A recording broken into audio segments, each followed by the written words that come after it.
Welcome to Mystery Cafe, your ultimate stop for gripping detective stories, chilling mysteries, and unforgettable investigations. Here, every video serves a fresh dose of suspense, shocking twists, and cases that challenge your inner detective. From classic whodunits to modern crime stories, we bring the world of mystery straight to your screen, where every clue matters and no secret stays buried for long. Before we start unraveling today's mystery, we'd love to know, where are you watching from? Globe showing Europe, Africa. Drop your country, city, or stay in the comments, and let's see how far the Mystery Cafe family reaches. Magnifying glass tilted right. The Vanishing Piper of Greyhaven. Chapter 1. The Piper Who Walked into the Mist. Greyhaven was the kind of village that seemed carved out of salt, stone, and old stories, its cottages whitewashed by sea winds, its narrow streets twisted like fishermen's knots, and its people shaped by a lifetime of listening to waves crash against the cliffs. Visitors often said that Greyhaven felt suspended in time, floating somewhere between the echo of the past and the uncertainty of the present. But nothing defined the village more than the sound that carried across the coastline every night without fail. The melancholy, haunting tune of Rowan McNally, the lighthouse piper. For almost 2 decades, Rowan had played his wooden flute from the balcony of the tall, grey lighthouse perched at the very edge of the headland. The villagers believed the melody protected sailors, soothed restless spirits, and warded off storms. Children grew up falling asleep to it. Old fishermen swore the sea behaved better when it heard Rowan play. Whether superstition or truth, the music had become part of Greyhaven's bones. On a windy morning in late autumn, Father Brown arrived in Greyhaven. His round spectacles fogged slightly as he stepped off the rickety carriage, and his ever-faithful umbrella clicked softly against the stones as he walked.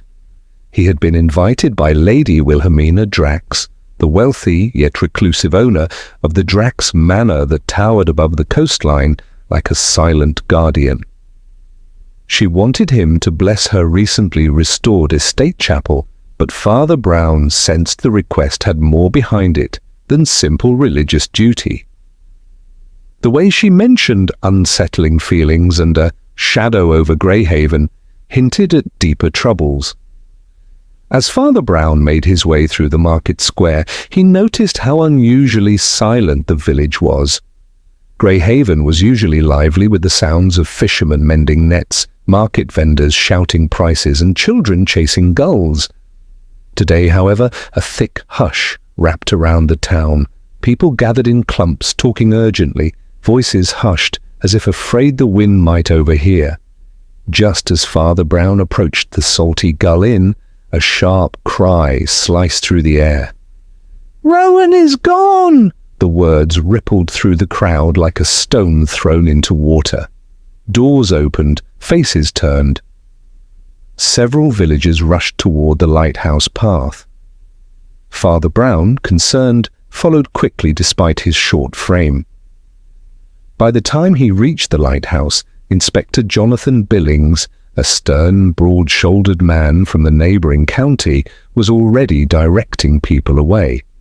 His raincoat whipped in the strong coastal wind as he tried to maintain order. "Stand back! Give us space!" Billings barked. Father Brown approached with calm purpose. "Inspector Billings," he greeted. "What has happened?" Billings, surprised but relieved to see him, answered, "The lighthouse piper, Rowan McNally." "He's vanished." "Vanished," Father Brown repeated softly, the word settling heavily. "Yes, not missing, not drowned, vanished." The inspector pointed up the winding path to the lighthouse balcony. The sight that awaited them was unsettling in its precision. Rowan's coat was neatly folded on the balcony rail. His wooden flute rested atop it, as though placed gently only moments before. The embers of a lantern still glowed faintly, flickering in the cold morning wind. But the strangest detail of all was the footprints. Rowan's footprints led from the lighthouse door to the very edge of the balcony and stopped. There were no returning prints, no signs of slipping, struggling, or falling. The rocks below were sharp and jagged, and the tide was low. If a man had fallen, his body would almost certainly be visible. But the rocks were bare. The waves were calm. Nothing disturbed the scene except the accusing silence of the sea. Inspector Billings folded his arms. People don't simply walk to the edge of a balcony and disappear. Father Brown leaned over the rail, studying the prints, the coat, the flute, the still warm lantern, and the undisturbed dust on the balcony floor. Unless, he murmured, they intended someone to believe they did. Billings sighed. The villagers think the sea took him, or that some old curse returned. I'd rather stick to simpler explanations. Simple sometimes means looking closely, Father Brown said. He picked up the flute gently, noting the warmth still trapped in the wood. That meant Rowan had been here very recently, perhaps less than half an hour before they found the scene. "Have you searched the lighthouse interior?" he asked. "We have," Billings replied. "Top to bottom, nothing unusual, but..." "But," Father Brown pressed. Billings lowered his voice. "Lady Wilhelmina Drax told me Rowan had been troubled. He mentioned being watched, said he was keeping logs of odd activities at night. Smugglers, mysterious ships, shadows on the cliffs, nothing he could prove, but enough to make him nervous." Father Brown nodded thoughtfully. Fear often drove people to take risks, and risks often led to secrets. A gust of heavy mist rolled in from the sea, enveloping the lighthouse, dampening the stones beneath their feet. The air carried the faintest scent of Rowan's flute, an echo of the tune he played every evening. Now the absence of that music felt ominous, like a voice silenced mid-sentence. The villagers murmured anxiously behind them. "No music tonight. The sea will be angry." Rowan never missed a day. Father Brown turned from the balcony, his expression sharpened by quiet insight. "Inspector," he said softly, "this disappearance was not an accident. Rowan McNally was frightened of something or someone. His logs are missing, his cottage is suspiciously untouched, and his last known place is staged to invoke superstition." Billings frowned. "Staged?" "Yes," Father Brown said. "Beautifully staged, almost theatrically." He tapped the folded coat. "A man afraid for his life does not fold his coat neatly before vanishing, and he does not leave his most cherished instrument behind unless he wants someone to notice." Billings exhaled. "So either Rowan staged his own disappearance, or," Father Brown finished gently, "someone else staged it for him." And as the mist thickened around them like a curtain, Father Brown sensed that the truth lay hidden deep within Greyhaven, buried under superstition, fear, and silence. A truth someone clearly did not want found. Chapter 2. The Village That Feared the Sea.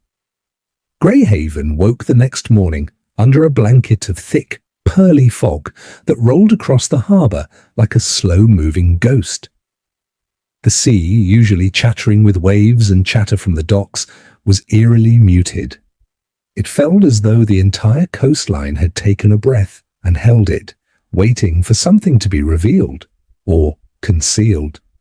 Father Brown made his way to the square, his small figure nearly swallowed by the fog. He saw silhouettes of villagers clustered around the Salty Gull Inn, their anxious faces lit only by pale lamplight. Word of Rowan's disappearance had spread faster than the tide, and now the village buzzed with every sort of rumour. Curses, betrayals, ghosts, smugglers, sea monsters, and ancient debts owed to the ocean itself. Inside the inn, the atmosphere was tense, The usual scent of fried haddock and ale had been replaced by the smell of damp wool and fear. Father Brown found Inspector Billings sitting stiffly at a corner table while Lady Wilhelmina Drax paced beside him, her gloved hands trembling slightly. Lady Drax was a tall, elegant woman with a stern jaw, softened only by her mournful grey eyes. She looked deeply burdened by grief, by guilt, or by secrets. "Father Brown," she said, her voice barely above a whisper. "You saw the balcony. You saw how neatly everything was placed. Rowan wouldn't have walked off into the sea." "No," Father Brown agreed softly. "But someone wanted you to believe he did." Inspector Billings grunted, tapping his pencil irritably on his notebook. "And we're no closer to knowing who. Half this village has complaints against Rowan. He reported illegal nets, broken lantern laws, late ship logs, too helpful for his own good." "Rowan cared about people," Lady Drax said sharply, "even the ones who resented him." Father Brown took a slow seat beside them. "You mentioned yesterday that Rowan confided in you, Lady Drax." She pressed a hand to her chest. "Yes, last week he came to my estate. He said he'd seen something from the lighthouse. Ships without lanterns, figures on the rocks at night, small lights signalling across the water. He suspected smuggling." Billings rolled his eyes. "Everyone in coastal England suspects smugglers. Most of the time it's teenagers sneaking cider." "But Rowan wasn't careless," Lady Drax replied. "He said he kept logs, detailed logs. He said he'd hidden them because he feared someone was watching him." "Watching him?" Father Brown echoed. Lady Drax nodded. "He told me he felt eyes on him every night he played, and 2 nights before he vanished, he spotted a shadow moving near the base of the lighthouse. Someone was there." "Did he tell you who?" Billings demanded. She shook her head. "No, only that the person wore a long grey coat." The inn murmurs grew louder at the phrase. People exchanged glances. Father Brown noted them quietly. He rose. "Inspector, we should examine Rowan's cottage." They walked the narrow cliff path together, the fog shifting around them like fabric. Rowan McNally's cottage stood just beside the lighthouse, small, weather-beaten, with flower pots still lovingly arranged outside the door. Inside, the rooms were tidy, but not unnaturally tidy. A fisherman usually lived simply, but this felt too precise. Father Brown noticed the kettle on the stove, still containing a faint warmth. "He didn't plan to leave," Father Brown muttered. Billings checked drawers. "No logs, no notebooks. His lighthouse records for the past month are gone." A half-drunk mug of tea sat on the windowsill, the steam faint but present. The imprint of Rowan's fingers remained on the clay handle. "He was interrupted," Father Brown said, rather abruptly. Billings grunted. No sign of a struggle, no broken objects. Father Brown pointed at the back door. The mud on the step bore a footprint. A large boot, not Rowan's. Billings leaned in. Someone entered through the back. Father Brown examined the print thoughtfully. And Rowan knew them, otherwise he wouldn't have opened the door. Outside, the sea crashed louder than before, as if growing impatient. Father Brown stepped outside onto the lighthouse path, letting the wind whip his cassock. Below, several villagers had gathered again. One woman crossed herself in fear. "No music tonight," she whispered. "The sea will reclaim what it's owed." "The sea doesn't take men neatly," Father Brown replied quietly. Lady Drax, who had followed them, lowered her head. "The village is terrified. The Piper was the heartbeat of Greyhaven." Father Brown looked up at the dark, unlit lighthouse. No lantern, no music, nothing but silence where Rowan had stood each night. "Fear is loud," he said gently, "but truth is louder." Billings joined them outside, frustration etched into his features. "We have nothing. No body, no logs, no sign of Rowan, just superstition. No, Father Brown corrected, touching his umbrella to the ground. We have the beginning of a trail. And trails, Inspector, are never made of stones. They're made of stories. Someone in Greyhaven knows exactly what happened. Fog swirled thicker around the cliff as if guarding the secrets beneath it. But we must find the one, Father Brown whispered, who is trying so very hard to keep those secrets buried. Chapter 3. The Girl with the Silver Ribbon. The morning tide had barely begun its slow crawl toward the rocks when Father Brown set out across Greyhaven's Market Street. Mist hung low, blurring the outlines of boats and chimneys, while a faint smell of smoked herring drifted from a nearby stall. Despite the muted charm of the village, something tense pulsed beneath the surface, an uneasiness that had taken root since Rowan McNally's disappearance. Shops that usually opened at dawn remained shuttered. Fishermen spoke in clipped whispers. Even the sea seemed quieter, as if it too sensed a missing melody from the lighthouse. Father Brown believed troubled villages were like troubled souls. They leaked truth through small cracks rather than loud declarations. And so he watched carefully as he walked, taking note of stiff gestures, nervous glances, and the sort of silence that came when people shared guilt or fear. Near the edge of the market square, he spotted a small figure sitting alone beside a stack of empty lobster pots. The girl couldn't have been more than 9 or 10. Her hair, the color of wheat before harvest, hung unevenly around her face. In her hands, she clutched a ribbon, thin, silver, and frayed at one end, as if it were the only thing anchoring her to the world. She sniffed, wiped her cheek, and tried to look away when Father Brown approached. But her trembling shoulders gave her away. He slowed his steps, softening his voice. "May I sit here for a moment?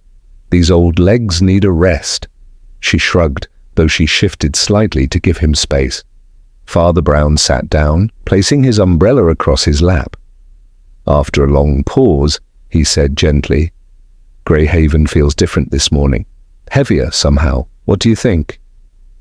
The girl swallowed hard. "Everything feels wrong. Nobody's smiling, and Mama says I shouldn't go near the lighthouse anymore."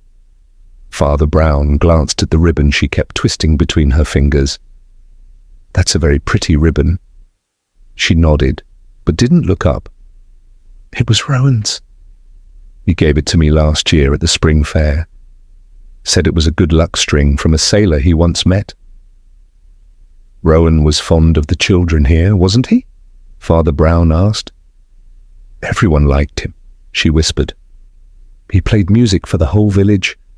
Even the gulls listened." Father Brown's expression softened. "You miss him?" Her small chin quivered. "He promised he'd play a tune for my birthday tonight. A special one he wrote. He never breaks promises." Father Brown tilted his head. "You saw him recently, didn't you?" The girl's fingers froze on the ribbon.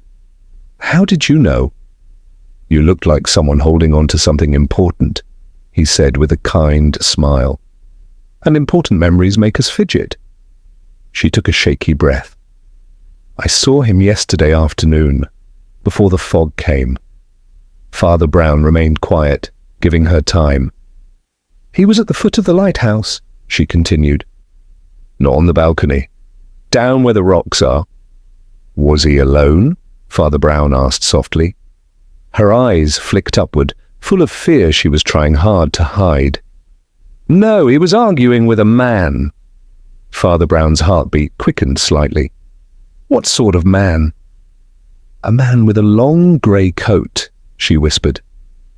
"The same one he always wears." That detail caught Father Brown's attention sharply. Lady Drax had mentioned a grey-coated figure, silently watching Rowan from the cliffs. "Do you know the man's name?" he asked. She nodded reluctantly. "Captain Brigg." Father Brown had suspected many things, but this confirmed his growing unease. Captain Brigg was a short-tempered fisherman with a reputation for bending rules like wet rope. Rowan had reported him before for improper lantern use and illegal night fishing. There was certainly motive for anger, but motive and guilt were different things entirely. "What were they arguing about?" Father Brown said in a calmer, almost whisper-like tone. The girl tugged at the ribbon again. "I didn't hear everything, but..." She paused.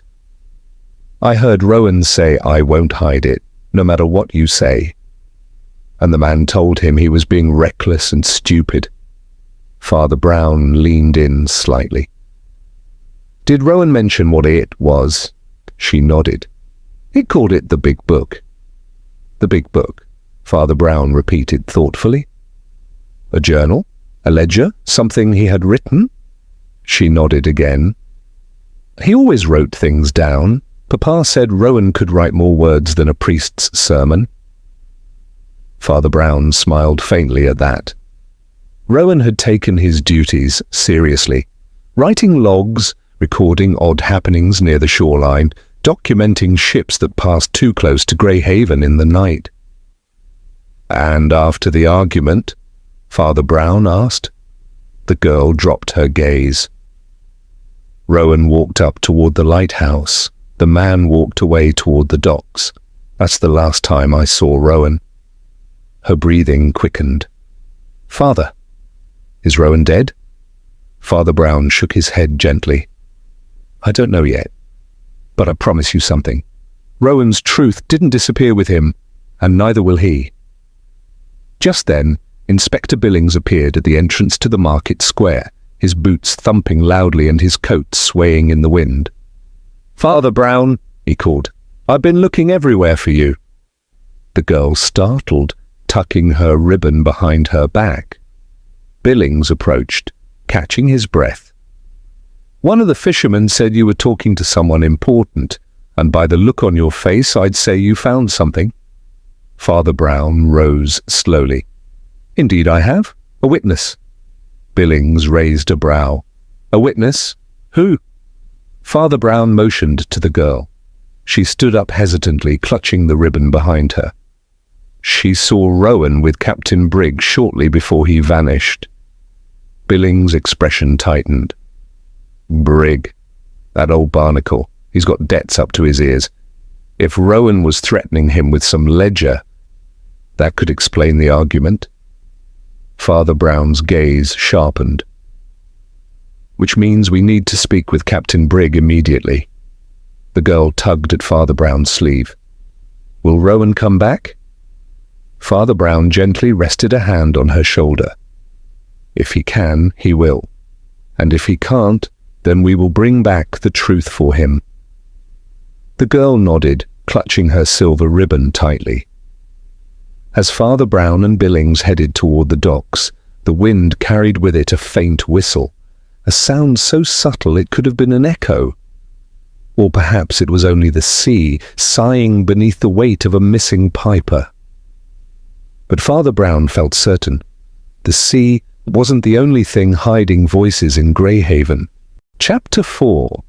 A Fisherman's Truth and a Lady's Fear.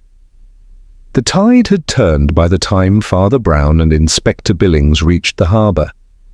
The fishing boats rocked lazily, bumping softly against the wooden posts like restless horses waiting to be let loose. Nets dripped seawater onto the planks, and the air tasted of salt, mackerel, and cold iron. Greyhaven's fishermen paused their work to stare. News travelled faster than storm winds in a village this small. Captain Elias Brigg was easy to spot. He stood at the far end of the dock, bent over a tangled net. The decades of hauling fish from the unforgiving sea had carved deep canyons in his weather-beaten face. His shoulders were broad, his hands rough, and his eyes as sharp as broken shells. He didn't look up when Billings called, "Brigg, a word!" Brigg sliced through a knot in the net with a knife, muttering, "Folk around here talk too much." Father Brown approached with gentle caution. "Captain Brigg, we'd like to ask you about Rowan McNally." That made Brigg freeze. He straightened slowly, the knife still in his grip. "I've said all I need to say about him." Billings stepped forward, jaw set. "A child saw you arguing with him yesterday." Brigg's grip tightened on the knife. Father Brown noticed immediately. "Don't," he said softly. Brigg hesitated, then tossed the knife onto the net with a clatter. "Aye, we argued. I'm not denying that." Billings folded his arms. "About what?" Brigg exhaled a long breath, as though deflating. "About that blasted book of his. Rowan kept records of everything. Ships that passed in the night. Lamps left unlit. Even which men skimped their taxes. Thought he was guardian of the whole coast." He shook his head. "Too noble for his own good." Father Brown tilted his head. "And what frightened him so much that he hid those records?" Brigg looked away, jaw working. "Ask whoever threatened him. Wasn't me." Billings scoffed. "You've got motive. Rowan could have cost you your fishing license. You're drowning in debt. You're angry enough." "Anger isn't murder," Brigg snapped. Father Brown stepped closer. "But fear can be." Brigg blinked, thrown off balance. "Fear? You were afraid Rowan would expose something," Father Brown said gently. Brigg's shoulders sagged. "It wasn't about me."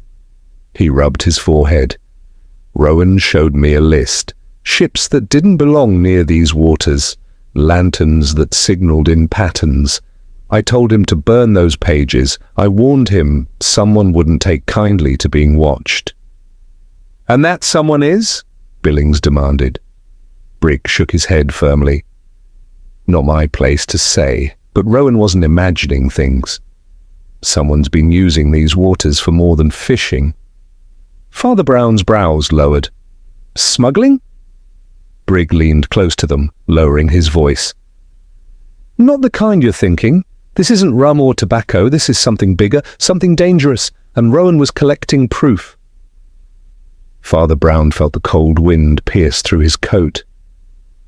"Where did he keep this proof?" "In the lighthouse," Brigg whispered. "Under the floor panels in the storage room. He showed me once. Said if anything happened to him, someone needed to know." Billings stepped back. "You expect us to believe you're confessing out of goodwill?" Brigg straightened again, pride creeping back into his voice. "Say what you like, Inspector. I don't harm men who can barely harm a fly. Rowan was a thorn in my side, sure, but he wasn't my enemy." Father Brown studied Brigg's face. The man's anger burned bright, but beneath it lay something else, a strange mixture of guilt and relief. Not the guilt of wrongdoing, but of someone who kept silent too long. Before Father Brown could ask more, the sound of hurried footsteps echoed across the dock. Lady Wilhelmina Drax approached, her cloak fluttering behind her like a distressed bird's wing. She looked wildly out of place among the salt-stained men and battered boats. "Father Brown!" she called, breathless. Billings scowled. "Lady Drax, what brings you—" She seized Father Brown's arm. "You must come to the manor, immediately." Her voice shook so violently that even Brigg turned to look. Father Brown's concern sharpened. "What's happened?" Lady Drax pressed a trembling hand over her chest. It's Rowan, or rather, something to do with him." Billings straightened. "Start explaining."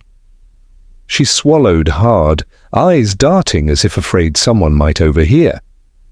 "I found something in our chapel, something left there during the night." Father Brown felt the air thicken. "Left by whom?" "I don't know," she said. "But it was on the altar, wrapped in a cloth." "What was wrapped?" Billings demanded. Lady Drax's lips trembled.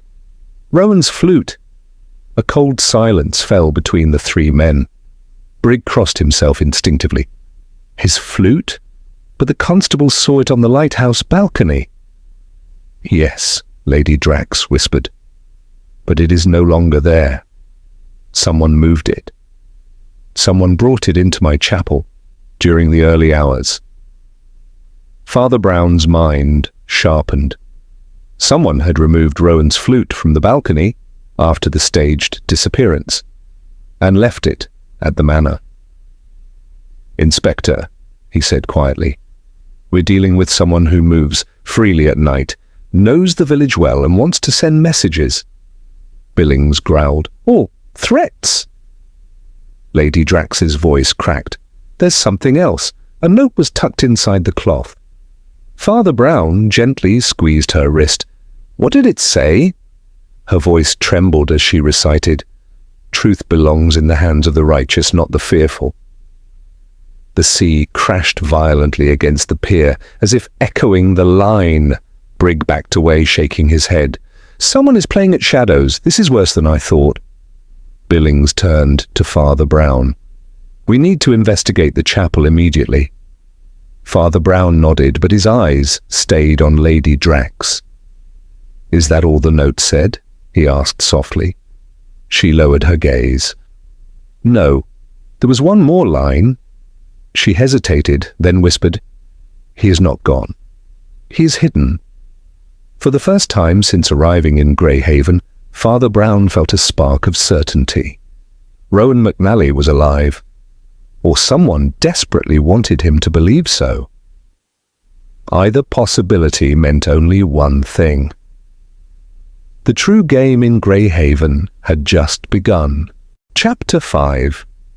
The Chapel, the Clue, and the Shadow in the Doorway.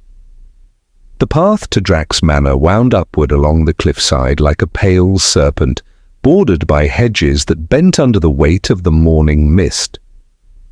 As Father Brown, Inspector Billings, and Lady Wilhelmina Drax climbed toward the great house, the sea roared against the rocks below with a disturbed rhythm, as if trying to warn them away. The manor itself rose from the land like a monument built to outlast storms and centuries.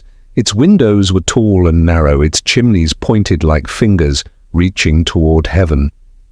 Behind it, tucked against an ancient yew tree, stood the estate chapel, small, stone and quiet, its wooden door slightly ajar, despite the early hour. Lady Drax hesitated at the threshold. "I haven't touched anything," she whispered. "Not after I saw it." Father Brown nodded reassuringly. "You did the right thing." The chapel smelled of candle wax, damp stone, and lilies from a service days earlier. Sunlight filtered through stained glass windows in fractured beams of blue and gold.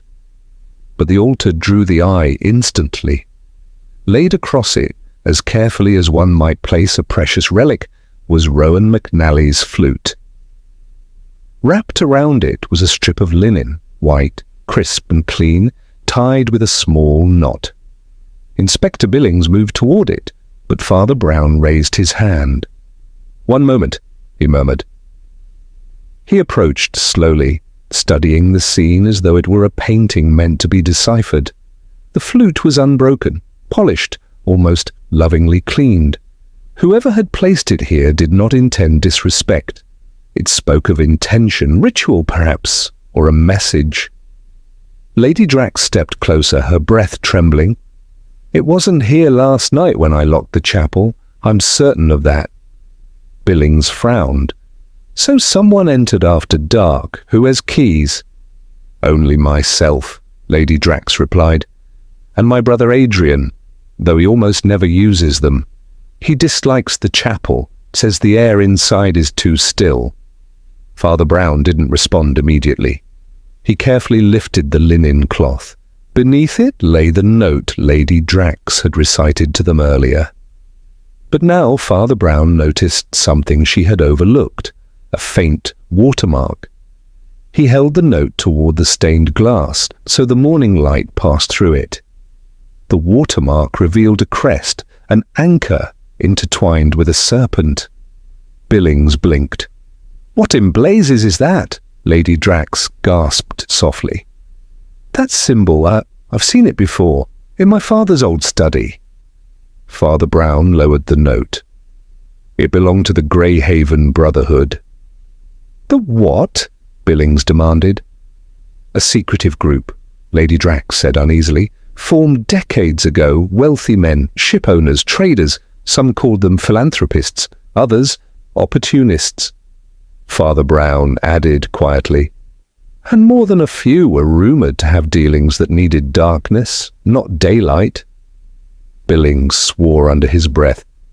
So Rowan knew something tied to them. Father Brown examined the flute again. A faint indentation near the mouthpiece caught his attention. He turned it over. A small piece of parchment had been tucked inside the hollow. The priest eased it out with delicate fingers. Billings leaned in. Another message? Yes, Father Brown said, a much shorter one. He read it aloud. The water remembers, so do I. Billings rubbed his temples. This is becoming absurd. Poetic riddles aren't evidence. Father Brown didn't answer. Instead, he inspected the inside of the flute with a squint, then the altar cloth, then the candle, stands nearby. Something faint glimmered on the stone floor. A droplet, not water. Oil, sea lamp oil. Billings noticed it too. Oil from a ship lantern? Or a lighthouse lantern? Father Brown murmured. Lady Drax clasped her hands. But how would lantern oil get here? Father Brown's voice dropped. Because the person who left the flute here. Chapter 6. The lighthouse in the gathering storm. By late afternoon, clouds had begun gathering over the horizon like a dark army preparing to march inland. The sea churned under them, restless and swollen. Father Brown paused at the top of the cliff path, the wind tugging at his coat. Ahead of him loomed the Greyhaven lighthouse, its stone walls stoic, its lantern chamber dark, its silhouette sharp against the roiling sky. Storm coming, Inspector Billings muttered as he approached. Figures. Trouble never arrives alone. Father Brown smiled faintly. Storms reveal more than sunshine ever does. Billings rolled his eyes but didn't argue. Together they walked toward the lighthouse door, footsteps crunching over gravel and driftwood. The structure seemed larger today, more imposing, more secretive. Every shadow felt deeper, every silence held breath. Billings tried the door. Unlocked. Which is strange, he said, frowning. Constable Harris swore he locked it after the search. Father Brown touched the handle. Then someone returned. Inside, the lighthouse swallowed them into dimness. The circular walls smelled faintly of salt, damp rope, and old oil. Faint draughts whispered through cracks, and the faint hum of the wind made the place feel alive. Father Brown lifted his lantern. Let's start from the bottom. They descended a half flight of stairs to the supply room, the one Rowan had used for records. Dust coated the shelves, coiled ropes hung like sleeping serpents, and something else. A boot print, fresh, wet. Billings knelt beside it. Same tread as the one at Rowan's cottage. Father Brown nodded. The same visitor has been here more than once. He moved to a wooden crate shoved awkwardly into the corner, slightly out of place. When he pulled it aside, a rectangular panel in the floor, flimsy wood, revealed itself. A hiding place, Billings whispered. Father Brown lifted the panel. Below lay a small compartment lined with canvas, empty, but not entirely empty. Father Brown picked up 3 tiny objects resting near the edge. A feather, a scrap of paper, a splinter of red paint. Billings grimaced. Nothing useful? Father Brown's eyes narrowed. On the contrary, everything is useful. The feather was dark grey, seagull feather, common. The scrap of paper, however, had writing on it, the corner of a timetable. The paint chip looked as if it belonged to something brightly coloured, unusual in a lighthouse that used only muted tones. Let's check upstairs, Billings said, clearly losing patience. They climbed the narrow spiral staircase, the iron railing cold under their hands. Halfway up, the air changed, warmer, thicker, tinged with something metallic. Father Brown stopped. "Do you smell that?" Billings sniffed. "Oil, fresh oil." Father Brown lifted the lantern. A thin trail of oil glistened along the step edges like breadcrumbs left behind. "Someone carried a lantern up recently," Father Brown murmured. At the top of the staircase they reached the lantern chamber, a circular room of glass panes offering a panoramic view of the storm brewing over the sea. The lantern mechanism stood silent, its great lenses cold. But the floor told a story. Someone had dragged something heavy, scratches, marks, and a faint smear of sand curved across the stones. Billings squatted. "This is from a crate or box." "Not necessarily," Father Brown murmured. "The pattern is irregular, as if the object resisted." "Resisted, you mean?" "A person," Father Brown finished softly. A lightning flash illuminated the chamber. For a brief moment, the world outside turned ghost white. The waves crashed harder, splashing against the rocks below. Billings looked uneasy. "If Rowan was dragged up here..." Father Brown raised a hand. "Look there." In the far corner, tucked behind the main lantern frame, sat a small tin. A biscuit tin, dented at one corner. Father Brown opened it. Inside lay folded papers, Rowan's handwriting. Billings swore under his breath. His missing logs. Father Brown carefully unfolded the top page. The writing was hurried, uneven. "Lights at sea. 2 flickers. Pause, 2 flickers. Same code for 3 nights. Figures on the southern rocks at 2 a.m. Lanterns covered. Voices on the wind. Move the cargo." Someone followed me, footsteps on the stair. "If the code is what I fear, Greyhaven is in danger." Billings let out a long exhale. So he was on to smugglers after all. Father Brown shook his head. Not simple smuggling. A code, a system, organized. He read the last line, underlined twice. "The Drax crest was on the crate." Billings straightened, stunned. "Lady Drax, or her brother." Before Father Brown could reply, a loud bang echoed from below, a door slamming. Billings drew his revolver. "Someone's here," Father Brown whispered. "Lower your voice. The stairwell amplifies sound. We could scare him off." Another sound, footsteps, soft but hurried, on the stairs. Then silence. Billings moved toward the staircase opening, revolver raised. Father Brown grabbed his sleeve. "Wait!" But Billings peeked down anyway. The stairwell spiraled into darkness. Nothing moved. Then, faintly, a voice floated up. A whisper.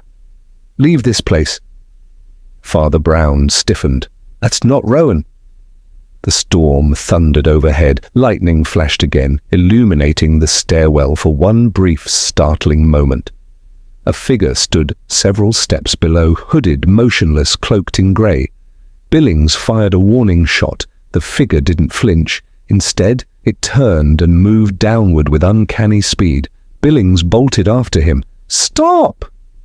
Father Brown followed as best he could. They reached the entrance. Rain hammered down. Wind tore at their coats. The figure ran toward the cliff path, toward the southern rocks Rowan had mentioned. Billings aimed his revolver again. Father Brown caught his arm. "Don't shoot! He wants you to chase him!" The figure paused at the edge of the cliff, half hidden by rain and fog. Then, in one fluid motion, he slipped behind a large boulder and vanished. Billings ran to the edge. "There's no path down." Father Brown looked closely. "There is. A narrow smuggler's trail. Rowan wrote about it." Billings cursed. He escaped again. Father Brown turned toward the churning sea, the rain stinging his face. "No," he said softly. "He didn't escape. He's luring us." Billings frowned. "To what?" Father Brown's voice was steady despite the storm raging around them. To Rowan, Chapter 7. The Cavern Beneath the Storm. Wind roared along Greyhaven's cliffs like a fury unleashed, pelting Father Brown and Inspector Billings with sheets of salt and rain. Somewhere in the chaos, the hooded figure they chased had vanished down a hidden smuggler's trail carved long ago into the cliffside. The path was nearly invisible unless one knew where to look. Father Brown raised his lantern, shielding it with his hand. The flame flickered wildly. "There," he said, pointing to a slanted crevice between two boulders. "Look how the grass bends inward. Someone slipped through moments ago." Billings squinted. "You actually mean to go down that death trap?" "Where else could he go?" Father Brown said calmly. "The cliff drops straight into the sea on either side. This is the only descent." Billings muttered something about priests with no regard for their own safety, but he followed. The trail was narrow, soaked, and treacherous. Wet stones shifted under their boots. The sea howled below, like a beast clawing at the rock. Lightning tore across the sky, illuminating the coastline for a second. Father Brown paused. "Inspector, look." The flash had revealed a dark hollow at the base of the cliff, a large opening half hidden behind jagged rocks. "A sea cave," Billings breathed. "Big enough to hide a man." "Or a prisoner," Father Brown murmured. They descended carefully, reaching a flat rocky shelf just above the crashing waves. A black opening gaped before them, water surging in and out like the cave itself was breathing. Billings peered inside. "You really think Rowan might be in there?" Father Brown's voice softened. "Everything we've learned points to this place." He stepped forward, lantern raised. The light revealed a vaulted cavern stretching deeper than they could see, its walls glistening with moisture, its floor uneven and strewn with driftwood. Billings followed reluctantly. "This is madness. Tide comes in too fast. We could be trapped." "If Rowan survived 2 nights," Father Brown said, "then he found shelter somewhere inside." The cave swallowed them whole. The sounds of the storm outside dulled, replaced by rhythmic water drops echoing through the stone. A faint, metallic clink caught Father Brown's ear. He froze. "Did you hear that?" Billings nodded, gripping his revolver. "Sounds like chains." They pressed deeper, until the cavern divided into 2 tunnels. One sloped upward, dry and spacious. The other dipped downward, where the tide lapped hungrily. From the upper tunnel, the metallic sound came again. A soft, hollow knock. Father Brown lifted the lantern higher. A moment later, a voice drifted through the darkness, weak, rough. "Help! Is someone there?" Billings' eyes widened. "Rowan!" They sprinted toward the voice. The tunnel widened into a small chamber. Lantern light revealed a figure slumped against the wall, wrapped in a torn coat, face bruised and pale. Rowan McNally, alive. His eyes fluttered open as Billings knelt beside him. "Easy, Rowan, you're safe now." Rowan tried to sit up, but winced. "Didn't expect anyone to find me. Thought the tide would be the one to decide." Father Brown crouched down gently. "Thank God we found you first." Rowan managed a faint smile. "Knew someone would follow the clues. Why else leave the flute?" Billings blinked. "That was you? You left it at the chapel?" Rowan coughed. No, someone else moved it. Someone who wants the truth out, but not openly." Father Brown's eyes narrowed. "Who brought you here? The hooded man?" Rowan nodded weakly. 2 nights ago, I heard him on the cliff during my watch. Followed him thinking he was sending signals, then he ambushed me near the rocks." Billings clenched his fists. "He threw you off the cliff?" "No," Rowan said. "He shoved me toward the trail. Told me to keep quiet about what I'd seen. When I refused, he dragged me into the cave. Said he'd come back once he dealt with the rest." Father Brown frowned. The rest? Rowan's voice lowered. There were crates offshore, marked with a crest. The Drax crest, Father Brown said. Rowan inhaled slowly. Yes, Adrian Drax revived the old Brotherhood routes. He's been using unlit ships to move stolen goods, jewelry, artifacts, things taken from wealthy families across the coast. Billings shook his head. Lady Drax's brother? She said he wanted nothing to do with the chapel, with traditions. Rowan cut in, his voice more urgent. He wanted nothing to do with honor, only profit. Father Brown sat back, his face turning solemn. And the hooded man? Is he Adrian? Rowan shook his head. Too small, too cautious. Adrian has a temper. He would have killed me outright. No, this man was nervous, desperate. Father Brown exchanged a glance with Billings. A second conspirator, he whispered. Rowan closed his eyes, exhausted. He kept saying something. The water can't hide everything. And Father won't protect us anymore. Billings stiffened. Father, as in a priest? Rowan shook his head. No, as in Drax Sr. Their father ran the original Brotherhood ring decades ago. Father Brown leaned in. Rowan, did you see his face? Rowan opened his eyes again, barely. I only saw his mouth and a scar, a narrow scar on the left side. Billings blinked. I know someone with that scar. Father Brown finished softly. The Drax family solicitor?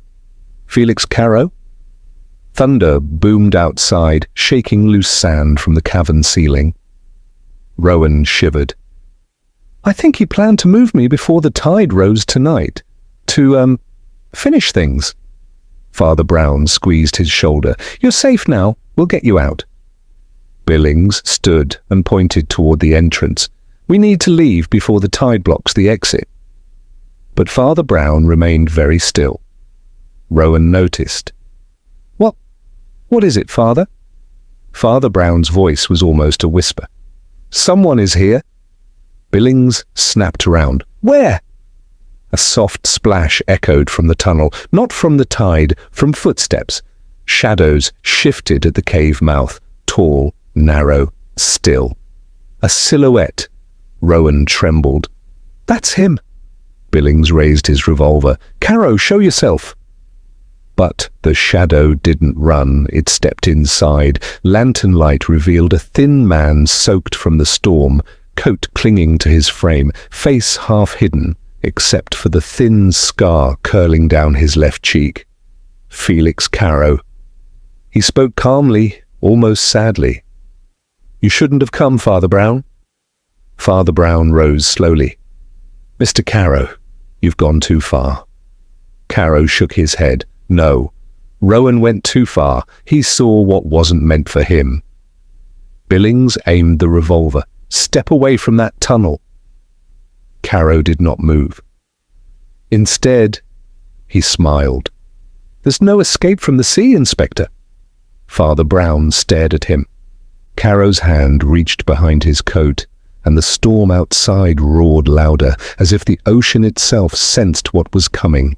Chapter 8. The tide that reveals everything. Felix Caro stood framed in the mouth of the cavern, rain dripping from his coat, each drop sounding like a ticking clock against the stone. His thin scar, and the one Rowan had described, glistened beneath the lantern's trembling light. The tide had begun to surge, pushing further into the cave with each crashing wave. Father Brown stayed perfectly still. Billings kept his revolver trained on Caro, but the inspector's stance betrayed uncertainty. A rash move here could end in all of them being swallowed by the sea. Rowan McNally struggled upright, his voice hoarse. Felix, you don't have to do this. Caro's jaw tightened. You don't understand what's at stake, Rowan. You never did. His gaze shifted toward Father Brown. But you, Father, you see everything. Too much, in fact. Father Brown spoke quietly. What I see is a frightened man trying to finish someone else's sins. Caro's eyes flashed. Someone else? He laughed, brittle, almost hysterical. It all began with Drax Sr., yes, but Adrian did more than revive the Brotherhood. He twisted it into something worse, and now he expects me to carry the consequences. So you hid Rowan, Father Brown said gently. Not to protect Adrian, but to protect yourself. Caro's breath shook. I tried to warn him. I told him to destroy those logs, but he wouldn't listen. He insisted on reporting everything. Billings inched forward. Then why not run? Why stay in Greyhaven and dig yourself deeper? Caro's voice hardened. Because running doesn't erase the past. Father Brown stepped one pace closer, deliberate, calm. And murder does. Caro flinched as if struck. I never meant to kill him. I only wanted him quiet until Adrian left the country. Rowan stumbled in the dark, hit his head. I panicked, brought him here. I meant to move him again before the tide rose. But you didn't, Father Brown said softly. A wave slammed into the cavern wall. Water surged across the floor, rising inch by inch. Caro flicked his gaze toward the entrance, calculating. The storm behind him, a wall of white. We're leaving, Billings barked. All of us. Now. Caro shook his head slowly. You're not taking me back up that path. The constables will be waiting. Adrian will turn on me. I'll hang for his mistakes. Father Brown lowered his voice. Felix, listen to me. You've carried Drax's guilt for years. Letting the truth out won't destroy you. It will free you. Caro's eyes wavered. A crack in the armor. Father Brown pressed on. You're not a killer. If you were, Rowan wouldn't be alive right now. Rowan forced out a strained whisper. It's true. He brought me food, water, bandaged my wound, even apologized. Caro's face contorted. Months of fear, anger, and loyalty fighting for dominance. A wave of emotion gripped him as fiercely as the storm gripping the cliffs. You don't understand, he said, choking slightly. Adrian controls everything. Money, men, secrets. If he falls, I fall with him. Father Brown stepped between Billings' raised gun and Caro's trembling figure. Then fall with truth, Father Brown whispered. Not with lies. Caro shook his head violently. You don't understand. Then a thunderous roar cracked across the cave. Not thunder, the tide. The entrance began to flood rapidly, water rushing up the tunnel floor. Billings shouted, we have to move now. Rowan tried to stand but faltered, collapsing against the wall. Father Brown moved to him instantly, slipping his arm beneath Rowan's shoulders. Caro stared at the rising water, paralyzed. Felix, Father Brown yelled. Either help us or drown with your guilt. The words struck like lightning. Caro threw one last look toward the cave mouth, then cursed under his breath and rushed forward, grabbing Rowan's other arm. Together the three men moved toward the narrow exit. Billings led the path, guns still out, but trembling in the storm wind. The rocks beneath them grew slick as water surged against their legs. At the cave entrance, the storm greeted them like a violent beast, wind whipping sideways, rain hammering their faces. The cliffside trail was now half submerged, waves crashing upward with terrifying force. Billings shouted, "We can climb, use the chain rail." An old, rusted chain, bolted long ago to guide smugglers, dangled along the cliff wall. Father Brown grabbed it one-handed while supporting Rowan. "Go!" Billings ordered. "Step by step." The climb was brutal. The sea clawed at their ankles, trying to drag them into the abyss. Rowan groaned with each movement. Caro nearly slipped twice but pushed onward, jaw clenched with raw fear. Halfway up, a massive wave slammed into them. Rowan lost his grip entirely. Caro lunged, grabbing Rowan's wrist with both hands as Rowan dangled inches above the sea. Billings and Father Brown hauled them upward together, muscles straining. For a moment, a terrifying, breathless moment, it seemed Rowan would be lost. But slowly, painfully, they dragged him back onto the ledge. Caro gasped, rain mixing with tears. "I didn't mean for any of this. I didn't." Father Brown touched his shoulder. "Then let the truth be your way forward." Billings took a firm grip on Caro's coat. "You're coming with us. No more running." They climbed the final stretch to the top of the cliff, collapsing on the wet grass as the storm began to ease, as if satisfied with what it had washed clean. Later, that night, at the Greyhaven Constabulary, Adrian Drax was arrested before dawn, attempting to board a small vessel with forged papers. Evidence recovered from the lighthouse logs, crates found offshore, and Felix Caro's confession dismantled the smuggling ring father and son had built. Caro, exhausted and hollow-eyed, signed every page of his statement without hesitation. Rowan McNally was treated at the village infirmary, bruised, shaken, but alive. The following morning, the storm had passed. Greyhaven breathed again. Father Brown stood near the lighthouse as Rowan, leaning on a cane, raised his flute to his lips. A single note drifted across the sea, gentle, wavering but filled with life. Villagers emerged from homes drawn by the sound that had been absent far too long. Inspector Billings joined Father Brown beside the cliff. "My God," Billings said softly. "I'm glad he's still with us." Father Brown nodded. His music kept the truth alive even when he could not. Billings gave him a sideways glance. "And you, Father? How did you know we'd find him alive?" Father Brown smiled faintly. "Because evil prefers silence, but Rowan's story was never meant to end in silence." The wind carried another note, then another, a melody reborn. Greyhaven stood still, listening. And Father Brown, coat billowing in the morning breeze, whispered a final prayer. Not for justice, which had already come, but for mercy, which the village would need far longer.